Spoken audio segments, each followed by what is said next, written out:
KPM.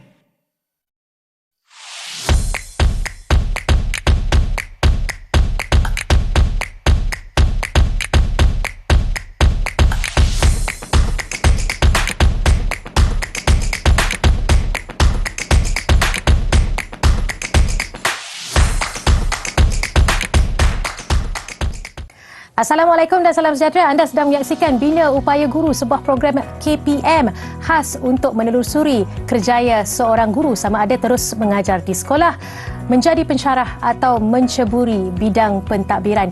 Inilah Bina Upaya Guru, wadah perjuangan KPM bagi memperkasa dan memperkenalkan dengan lebih mendalam apa agaknya yang mereka lakukan di Kementerian Pendidikan Malaysia. Dan topik pada hari ini adalah cabaran pendidikan digital guru sekolah berasrama penuh. Pastinya bukanlah Yuyu yang mengulas topik ini, tetapi studio Didik TV KPM bawakan seorang tetamu yang cukup arif soal SBP, iaitu Puan Nur Azlina Abdul Rahim, Timbalan Pengarah Sektor Pengurusan Kurikulum, Bahagian Pengurusan Sekolah Berasrama Penuh KPM. Assalamualaikum Puan Nur Azlina, apa khabar? Waalaikumsalam Yuyu. Sihat-sihat saja? Sihat, Jadi alhamdulillah. inilah tetamu pakar yang kita bawakan untuk berdiskusi dengan lebih lanjut soal cabaran pendidikan digital SBP. Jadi Puan, bagaimanakah Kementerian Pendidikan Malaysia AMNA dan bahagian pengurusan sekolah berasrama penuh berperanan dalam menyokong serta membantu guru-guru SBP bagi melahirkan generasi yang fasih digital dan celik digital di SBP, Puan? Okey, untuk makluman Yuyu, sebenarnya bukan bahagian pengurusan sekolah berasrama penuh sahaja sedang dalam usaha untuk melahirkan generasi fasih digital. Kementerian Pendidikan secara keseluruhannya dalam usaha untuk memastikan guru-guru kita di Malaysia fasih dalam pendidikan digital ini. Jadi kalau dilihat kepada usaha yang telah dilaksanakan oleh bahagian pengurusan sekolah berasrama penuh dan juga Kementerian Pendidikan Malaysia, yang pertamanya adalah mewujudkan platform Delima itu sendiri, di mana di platform inilah guru-guru boleh mendapatkan banyak sumber tentang pendidikan digital. Di samping itu juga latihan-latihan yang diadakan untuk guru-guru kita supaya guru-guru kita ini mampu untuk memberikan pendedahan yang betul kepada anak-anak tentang pendidikan digital. Itu dia. Maksudnya terdapat pelbagai bahan sokongan boleh diperoleh menerusi Pelantar 5, kan Puan? Jadi Puan, adakah terdapat sebarang kerjasama atau kolaborasi di antara KPM dan juga badan-badan korporat ataupun pihak swasta bagi merealisasikan impian pendidikan digital di SBP ini khususnya? Untuk bahagian pengurusan sekolah berasrama penuh, memang kita banyak berkolaborasi dengan pihak luar. Antaranya adalah dengan pihak Apple Malaysia. Di samping itu kita juga ada kolaborasi dengan Google. Wow. Dari segi latihan kepada guru-guru, mengikut level.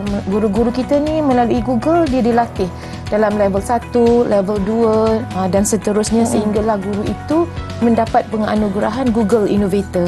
Kalau dengan Apple juga begitu, Apple akan memberi latihan dan meletakkan tahap-tahap pencapaian guru yang telah dilatih. Ada yang sebagai Apple Teacher, ada yang sebagai Apple Learning Leaders, ada yang sebagai Apple Tech Leaders dan akhirnya sebagai Apple Distinguished Innovators. Dan kita juga sebenarnya telah agak lama, sekitar 2 tahun mengadakan kolaborasi juga dengan Microsoft Malaysia. So Microsoft Malaysia juga telah memilih guru-guru dan juga sekolah berasrama penuh untuk mengadakan kolaborasi ini. Jadi banyak sebenarnya usaha-usaha yang dibuat oleh bahagian pengurusan sekolah berasrama penuh dengan pihak swasta ini. Dan alhamdulillah guru-guru SBP bersemangat dan menunjukkan minat yang mendalam untuk mendalami pendidikan digital ini. Puan, saya difahamkan ada terdapat beberapa sekolah yang telah dipilih sebagai Apple Distinguished School. Mungkin Puan boleh kongsikan bersama penonton, Puan? Ya, kita berbanggalah dengan sekolah yang telah terpilih kerana sekolah ini dipilih bukan mudah. Keseluruhan sistem sekolah, persekitaran sekolah itu sendiri, gurunya, muridnya perlulah kepada penggunaan digital sepenuhnya. Jadi sekolah yang terpilih untuk Apple Distinguished School ini adalah Sekolah Sri Putri, Aha. Sekolah Kolej Tunku Kursiah, Wow. dan Kolej Melayu Kuala Kangsar. Dan kita sedang menunggu 7 lagi sekolah Uish. untuk mendapat penganugerahan ini. Di samping itu, kita juga ada Microsoft Showcase School di 2 buah sekolah berasrama penuh kita, iaitu Sekolah Menengah Sains Sri Putri dan Sekolah Menengah Sains Hulu Selangor.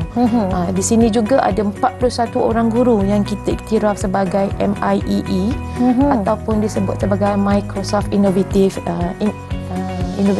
Innovative expert ya? Yes, Betul, Innovative Puan? Expert. Yes, Ah. saya lupa kat situ. Itu dia Ya. menarik sekali ya. Kita dah tahu ada yang dapat penganugerahan Apple Distinguished School, ada juga sekolah yang mendapat pengiktirafan Microsoft Innovative Expert. Jadi banyak lagi kita nak bincangkan dengan Puan Azlina. Kita akan berhenti berehat seketika, kembali lagi selepas ini di Didik TV KPM.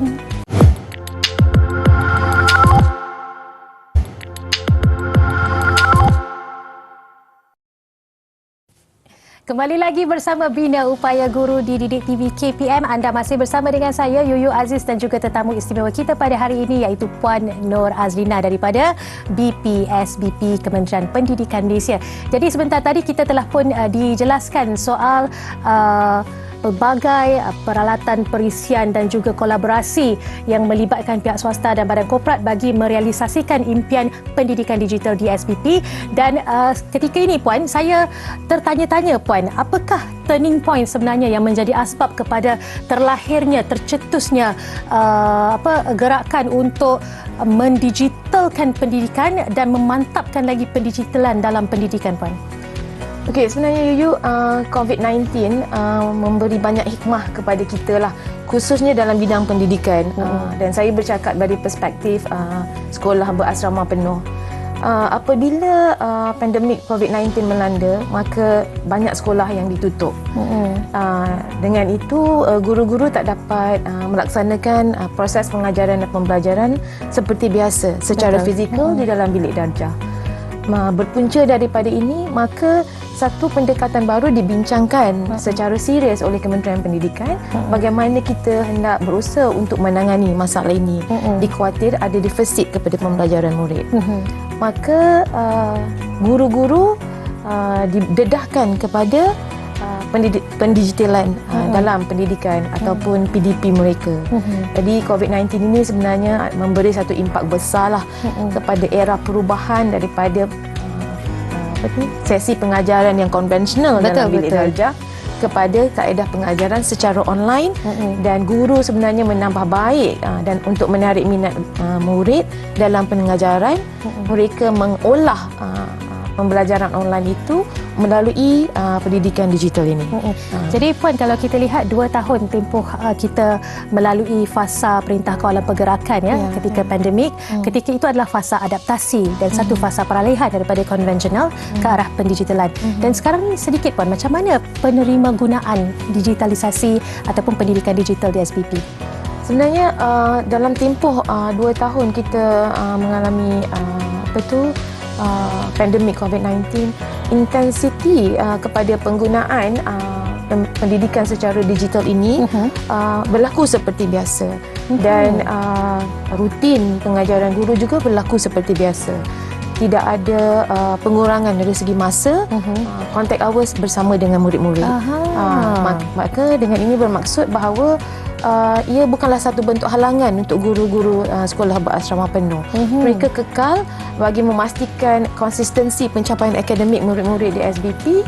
Maka mereka terus belajar untuk memastikan anak murid mereka mendapat pengetahuan yang sepatutnya pada kurikulum semasa. Alhamdulillah, itu semangat yang kita mahu kan. Jadi Puan, dalam pendidikan digital ni, adakah sebarang tokoh guru yang memberi inspirasi bagi memastikan matlamat pendidikan digital ini dicapai khususnya di sekolah berasrama penuh? Itulah bila saya bercakap mengenai guru sekolah berasrama penuh ni, komitmen guru-guru di sekolah berasrama penuh ini memang sangat luar biasa, Yuyu, sebenarnya. Jadi untuk bercakap mengenai tokoh pendidikan digital ini, kita ada 2 orang yang boleh saya sebutlah di sini sebab ketara pencapaiannya. Salah seorangnya adalah Cikgu Kamarul Zamri, bakar daripada Sekolah Menengah Sains Tengku Jaafar, Kuala Pilah. Beliau telah banyak membantu. Beliau ialah seorang Google Innovators. Dan kemudiannya mencapai anugerah tertinggi. Ada banyak anugerah sebenarnya, tapi yang saya paling ketara adalah anugerah Guru Inspirasi McDonald pada tahun 2020. Banyak sumbangan-sumbangan yang dia buat kepada sekolah, kepada negeri 9 khususnya, peringkat kebangsaan dan juga kepada international. Sekarang ni yang paling latest adalah dia telah membangunkan sistem pengurusan pembelian dalam sekolah dia secara cashless e-wallet. Wow. Yes. Kemudian yang keduanya adalah Cikgu Razif bin Abdul Razak dari Kolej Melayu Kuala Kangsar. Dia pula dikenali sebagai Apple Distinguished Educator.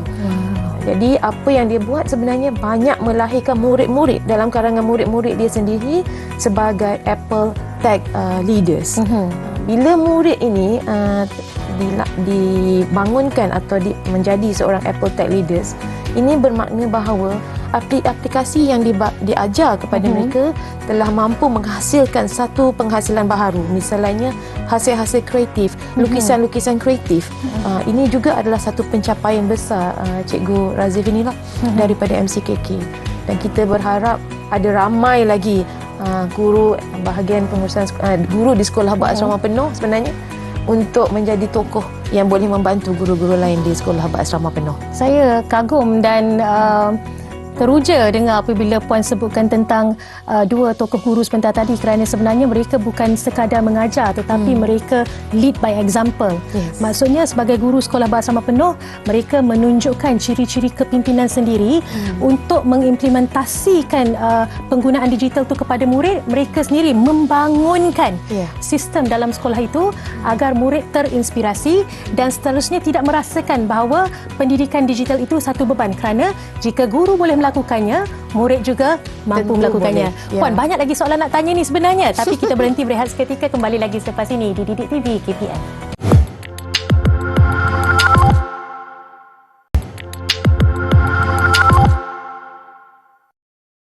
Anda masih menonton siaran Bina Upaya Guru di Didik TV KPM bersama dengan saya Yuyu Aziz dan juga tetamu istimewa kita pada hari ini iaitu Puan Nur Azlina daripada bahagian pengurusan Sekolah Berasrama Penuh. Jadi sebentar tadi Puan Nur Azlina telah pun berkongsi dengan kita soal bagaimana turning point atau apakah turning point yang menjadikan guru-guru perlu menguasai pendidikan digital untuk mengajar murid-murid khususnya di Sekolah Berasrama Penuh yang mempunyai ekspektasi masyarakat dan keluarga yang amat tinggi sebenarnya, Puan, kan? Jadi Puan, kita teruskan perbincangan kita pada hari ini. Sebenarnya dalam mengimplementasikan pendidikan digital khususnya di Sekolah Berasrama Penuh ini, apakah antara cabaran utama yang dihadapi KPM khususnya bahagian pengurusan Sekolah Berasrama Penuh, Puan? Okey, Yu, bila kita bercakap mengenai cabaran pendidikan digital ni, terlalu banyak cabaran yang kita hadapi. Kerana bila kita melihat membangunkan pendidikan digital di sebuah sekolah umpamanya, kita ada guru dan juga ada murid dan sekolah itu sendiri. Tetapi yang membuatkan sistem pendidikan digital itu berfungsi dengan sempurna adalah perlunya kepada peralatan itu sendiri, sama ada device itulah, kemudian adanya kandungan ataupun silibus kepada pendidikan digital. Di samping sebenarnya ada connectivity yang baik untuk pendidikan digital, dan akhir sekali sebenarnya adalah software itu sendiri. Jadi semua perkara ini perlu lengkap bagi memastikan sistem pendidikan digital yang dilaksanakan dalam sekolah itu bersifat sempurna dan lancar. Jadi kalau kita bercakap mengenai device, bukan semua murid sebenarnya mampu memperoleh device ini. Itu dah satu cabaran. Kemudian dari segi connectivity, kita tahu bahawa connectivity ini kadang-kala baik di sesuatu kawasan, tapi di suatu kawasan yang lain mungkin ada masalah. Betul. Di samping itu juga dari segi softwarenya dan kurikulumnya.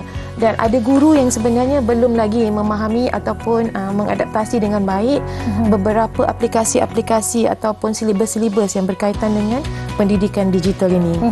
Misalnya kalau kita sebut mengenai augmented reality ataupun kita bercakap mengenai virtual reality ataupun ada yang setengah-setengah orang panggil mixed reality, MR. AR, VR, MR. MR dengan AR ni sebenarnya antara dua perkataan yang sebenarnya sama je, perkara yang sama. Jadi itu adalah antara cabaran. Di samping itu, sekolah-sekolah kami yang telah dianugerahkan sebagai Apple Distinguished School, Microsoft Showcase School, untuk mereka terus berada dalam kategori sebagai distinguished school itu sendiri ataupun sebagai showcase school itu sendiri. Ini juga satu cabaran untuk kami. Dia konsisten akan mendapat pengiktirafan ini. Begitu juga dengan guru-guru di sekolah berkenaan. Sejauh mana sebenarnya konsistensi atau mereka secara berterusan melaksanakan pendidikan digital di dalam sekolah berkenaan. Ini juga adalah satu cabaran kepada kami di bahagian pengurusan sekolah berasrama penuh. Itu amat mencabar tu kalau dah sebut tentang konektiviti dan sebagainya. Itu bukan sesuatu, kadang-kadang ada perkara yang di luar kawalan pihak kementerian dan BPSBP sendiri.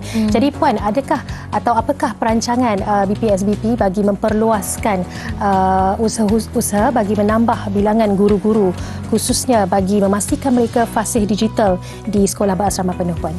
Okey, sebenarnya di bahagian pengurusan sekolah berasrama penuh pun kita selalu memikirkan bagaimana semua guru sekolah berasrama penuh ini sekurang-kurangnya mahir dalam pendidikan digital ini. Walaupun aplikasi kepada penggunaannya itu mungkin tidak sepenuhnya di sekolah, tetapi mereka memahami dan tahu apa itu pendidikan digital. Ini selarilah kalau kita lihat dengan usaha kementerian bila dia memperkenalkan akaun delima itu. Jadi setiap guru ada akaun delima. Betul. Jadi dari bagaimana kita merancang, sebenarnya kita ingin pelibatan kita lebih intensif dan lebih kerap dengan pihak-pihak luar, umpamanya Apple dengan Microsoft, dan kita nak tambah lagi bilangan guru-guru yang sebenarnya dipilih oleh pihak Apple dan Microsoft serta Google ini kepada kita. Jadi bila mereka ada bersama kita, jadi mereka dapat membantu guru-guru kita supaya mencapai tahap yang kita harapkanlah, tahap optimum dalam memahami pendidikan digital ini. Kerana tahulah Yuyu, cikgu-cikgu di sekolah berasrama penuh ini selalu dijadikan sebagai penanda aras kepada guru-guru yang lain. Jadi saya selalu memaklumkan pada mereka bahawa guru-guru SBP perlu lebih ke hadapan untuk menjadi sebagai the spearhead kepada orang lain. Itulah tujuannya. Jadi dia kalau sekolah berasrama penuh ni memang lazimnya masyarakat sinonim untuk mengaitkan dengan the elite teachers ataupun kita panggil cream de la cream. Maksudnya mereka menjadi kayu ukur kepada, contohnya dalam konteks ini, pendidikan digital. Bila mereka mampu melakukannya, guru-guru lain juga mampu melakukannya juga, insya-Allah. Sedikit harapan daripada KPM khususnya bahagian pengurusan sekolah berasrama penuh, Puan. Okey, kalau bercakap mengenai harapan ni, tinggi harapannya. Besar harapannya. Tinggi dan besar ya, bukan sedikit harapannya. Jadi bagi kami di Kementerian Pendidikan, khususnya bahagian pengurusan sekolah berasrama penuh, selari dengan dasar sains, teknologi dan inovasi negara di samping dasar IR 4.0, Kementerian Pendidikan kini sedang dalam rangka membangunkan dasar pendidikan digital yang belum dilancarkan, tapi kita dalam usaha berkenaan.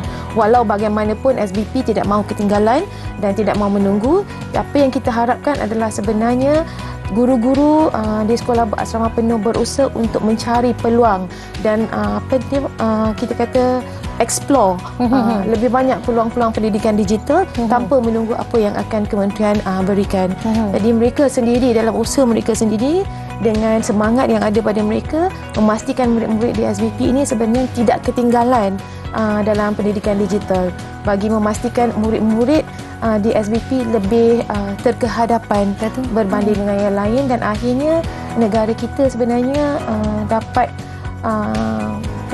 pendidikan yang lebih cepat dan lebih meluas tanpa bergantung kepada apa yang diajar oleh guru hanya dalam bilik darjah. Itu dia penjelasan yang cukup baik, harapan daripada Puan Nur Azlina mewakili bahagian pengurusan sekolah berasrama penuh Kementerian Pendidikan Malaysia.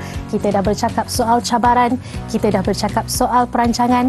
Apa yang diperlukan ketika ini adalah pastinya kerjasama daripada pelbagai pihak bagi memastikan atau merealisasikan pendidikan digital bukan sahaja di sekolah berasrama penuh tetapi kelak insya-Allah akan dapat diterapkan di sekolah-sekolah luar bandar juga agar mereka juga dapat menikmati pendidikan yang sama rata, sama hebatnya dengan mereka-mereka yang berada di luar bandar dan juga di sekolah berasrama penuh insya-Allah.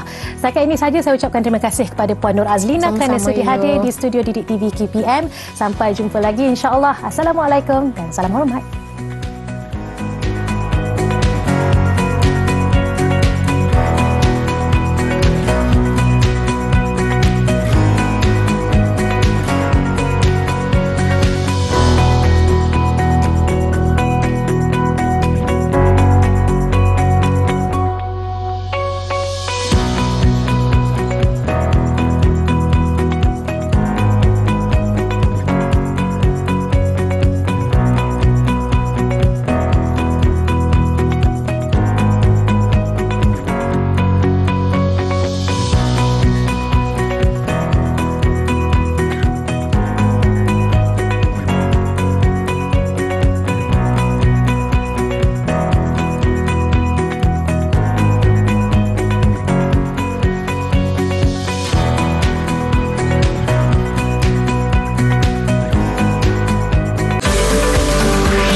Didik TV KP